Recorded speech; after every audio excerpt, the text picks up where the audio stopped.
Thanks. And yeah, just over my shoulder. Have a look. This week, for the first time ever, the Nunavut Legislative Assembly is flying the pride flag.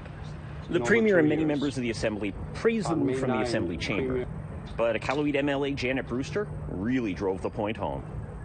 And as a member of the 2S LGBTQIA+ community, I'm taking off my mask to say that today and every day, it is important that we are being more visible for the people who don't have the courage to do so. And now, from members showing pride to members behaving poorly. The Assembly voted to suspend one of their members for one day of the Assembly for what they called public intoxication. Jolie Karnik, the member for Iqaluit and Senarayak, was suspended. The motion isn't specific, but eyewitnesses tell us that last week on Friday, Karnik was intoxicated while asking questions at the Assembly. He apologized and promised to get help for his addiction problems. And now, for a political dogfight that has been haunting this government since the new Premier and Cabinet began to debate back in March.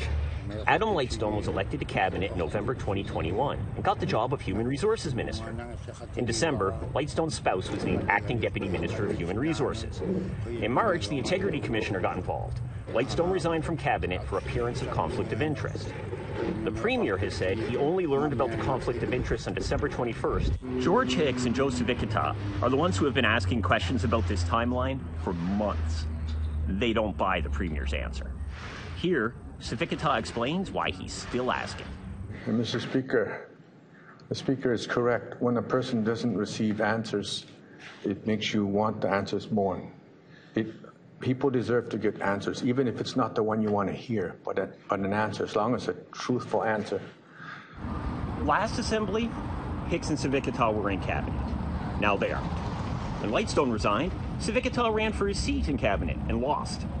Now the two are peppering the Premier over conflict of interest questions. Just because they call it consensus government doesn't mean everyone gets along. Back to you in Winnipeg.